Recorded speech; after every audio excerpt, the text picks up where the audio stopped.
we're going to do this with our doctors. We're going to create a model that works for them. And we say it all the time. And like they've made this incredible investment in themselves with their license and their skill set, and they're doing amazing things for patients. But we also encourage them to think beyond their hands.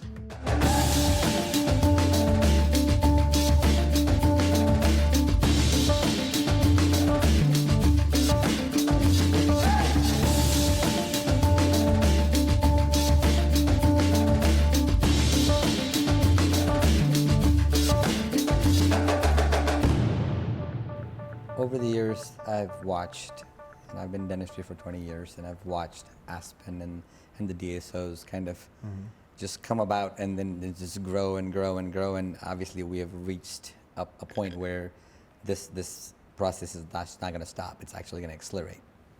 And there's so many different models of operating, owning a DSO, and scaling it. And the biggest talk of the town right now, if you go to any of these conferences, is that how do you scale your DSO? Right. And Aspen's done it differently than almost everybody else in the business, where you've pretty much focused on, until recently, where you did acquire somebody that had some aligned interests with you, which was very similar to you, the Clear Choice model. Sure. But overall, you've pretty much opened all de novos, and you've put an operating model in place that you've replicated with great success. Tell us about what that means. What does an operating model mean to you, and what's Aspen's operating model?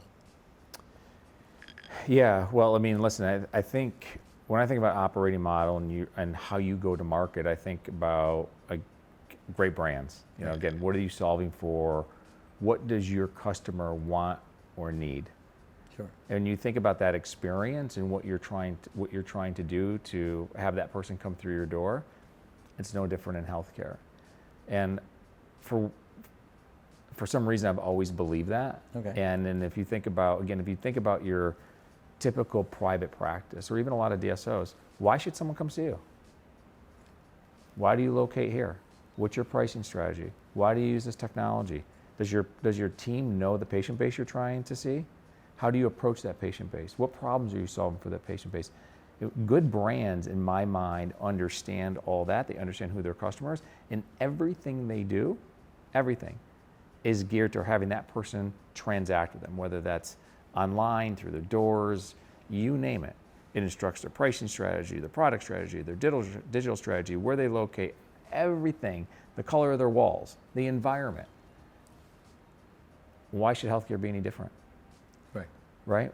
When you start to think about the choices that people have, that experience that people have, I think, is really critical. And it's in consumerism in healthcare, and you can see these emerging models coming because people are starting to say, it can be better. Right. And so I think we led the way, and we understand with that as a backdrop. So if we get that right and we solve these problems for our patient base, the patient base that we think is important for Aspen, then I think we have a bright future.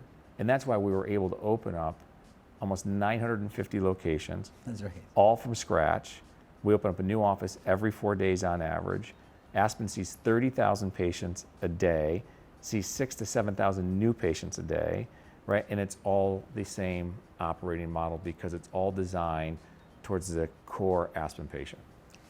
Is it easier? It must be, right, compared to an acquisition model where you are bringing in a culture that may or may not fit what your proposition is. Is it easier, not that business is easy, but is it easier when you have a set of core values, principles, colors, chairs, operatory, all that stuff? Is it easier to expand and scale if it's a singular process, singular brand? Well, I think there's a lot of acquisition models that have done a really nice job, for sure. It's a different business model, and they've scaled, right? And you know the big ones, right? And so I just think some of those are more financial plays, right? There's arbitrage between what you buy at and what you trade at. Absolutely. Right? And when you think about an operating model, a true operating model, like good brands do, I would imagine in many cases they're an amalgamation of stuff. You got, this doctor's practice that you bought over here Right. that was focused on this type of patient and this type of patient. You had different pricing strategies and go to market. Like all that stuff is very, very different. So not saying one's right or wrong. Right. I'm just saying that's very different than who we are. And this has not been a financial play as much. This has been, can we create a pretty special differentiated model that we could take to market to solve real problems for patients across the country? That's what we've been focused on since day one, and it's worked for us. And it's also, I've heard you talk about this, it's also meant to really create a pathway for the doctor to come in out of dental school, Yeah. to have that path into entrepreneurship, into leadership, into all sorts of ways, Yeah. and giving them that path to really build a great career, Yeah. clinically as well as financially.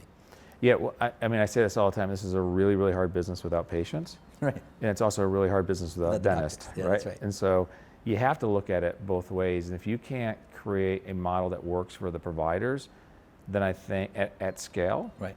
then I think you're going to have problems growing that business for sure. And I think, again, an early insight for us is saying, listen, we're going to do this with our doctors. We're going to create a model that works for them. And we say it all the time. I'm like, they've made this incredible investment in themselves with their license and their skill set, and they're doing amazing things for patient. But we also encourage them to think beyond their hands. Right. How do we help them become better managers? How do we help them become better leaders? How do you work with us to build a budget and a set of key performance indicators? How do I continue to grow my practice in multiple locations, right? When you think about the opportunities to monetize your license in a very differentiated way, that's what we try to push ourselves, every single day to make sure that we have the right model for our providers. And we're just big believers. The more we invest in our providers and teams, the bigger the returns. And so in terms of just not just clinical training, but also just business training and all sorts of stuff. Everything. They're leading. Obviously, we try to alleviate as much as the non-clinical work as possible from the offices so they can do what's best. Right. But on the other hand, our doctors want to be leaders. They want to be active. They want to understand the finer business components. So they're engaged in this brand every single day, and they want to do. They want to grow and they want to do good things. And by the way, naturally they're smart people who are curious. And when I think about like private practice in particular, like I've met so many private practitioners over the course of time that they go into the same practice Correct. every single day, right? And they know that their income and their livelihood is really how fast their hands can move. And at some point that gets tiring. Correct. Right? It's like Groundhog's Day. Correct. All right? Correct. Back at it, without the opportunity to really learn and connect to something that's bigger than them. We just had a leadership retreat. Thankfully, COVID allowed us to have that here finally. We got back to some normalcy. But we had a leadership retreat here in Chicago. We had 1,000 of our providers and team members in. And the connection and the bonds and the sharing of information, right? That to me is like the special stuff.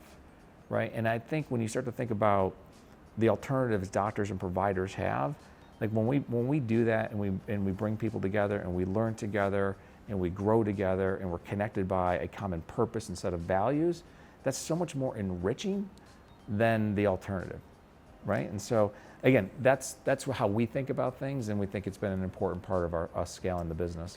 Because you know what, nobody wants to feel like they're on an island, and sometimes it does when you're a single practice, where you feel like I don't have support from anybody clinically. Sometimes you don't have the support. Financially, you're restricted to people that is your CPA, who probably goes to your church, and you don't get a lot of people that are telling you ways to really improve your life. But now you've got 1,000 doctors, right, collaborating and really empowering, enriching each other's lives through technology, through workshops, through leadership retreats. Everything. It's remarkable. And then you have also people who are professional educators, understand adult learning, right, to help all of that, because all of that design, all of that instruction is really, really critical, I think, in helping our teams continue to flourish. And you think about it this way, we have just simple examples. We probably have 50 people on our hygiene team who are amazing hygienists who understand right? The key performance indicators, you have comparative information that we share. How do you think about the success of your hygiene practice when you're in private practice versus what we try to do? How do you know it's good? Correct. How do you compare it? How do you create that sort of level of baseline to sort of say, am I getting better? Am I getting worse? When you have nothing to really compare it to, right? And we do that same thing for implants. We do that same thing for oral surgery, for endo. We have specialists who focus on those practices and help our GPs continue to be better at that stuff every single day. And we're proud of it. And our providers soak it up. They soak it up because they want to get better. The last question about an operating model is, do you need to actually, when you decide to bring on a provider, a doctor, a dentist into your organization, do they have to fit a certain mold, whatever that Aspen mold is, which is they want to do obviously right by the patient. They want to operate at the highest level of their clinical license. Right. They want to is that something that is a must? Like they have to adhere to some set of values that you guys have created so that you're picking the right people to come on the bus at the front end so you don't have problems at the back end, right? Is that something that you guys have like a framework of what the Aspen doctor looks like? Yeah, I mean, it's a really good question because it's not, and obviously it's the doctor, but it's everybody, right? And when you start to think about talent management and understanding, who is the right fit for the organizations, we make these comparisons that sports teams all the time, right? You're making sure that you're putting the right people on the field, that they fit within your system, right? That they want to be here and they're passionate believers in what you're trying to do, and they're playing and they love the playbook, right? And if they don't, just like sports teams, sometimes you got to make trades. That's right. Right? This is the real world, right? And so you're not going to bat 1,000, but at the end of the day, we work really, really hard in making sure that we put the right people on the field because this is a people business. Correct. Right? And we're going to be as good as our teams. The great news is, particularly with a brand, is we have so much incoming, right? And that culture and the things that we do, I think, you start to get that reputation of like, this is where I want to be. This is where I want to be. And so now you have a bigger pool. Correct. Right? And so it's been really helpful for us, and I'm proud of the teams. I think we have amazing people who we say bleed Aspen blue all day long. And that can only happen when you have a operating model that believes in this idea that we're going to create a platform where we're going to make access important. We're going to give you opportunities to grow. We're going to create a great culture. All of that comes together into one unified vision, and everybody wants to bleed blue because that's the only way to be. Well, it is for us. I mean, I think about this way, like it's not for everybody. Right. Right, the core patient base and what we're trying to do, it's not for everybody, right? And that's okay. Sure.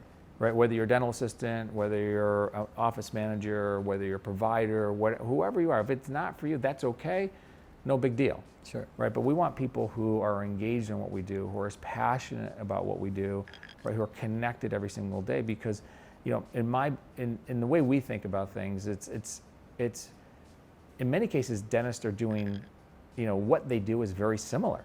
Right. How we do it. Correct. How we do it is very different, and you want people who, in our opinion anyway, like the how, right, and how we do it, and then they want to continue to get better at it.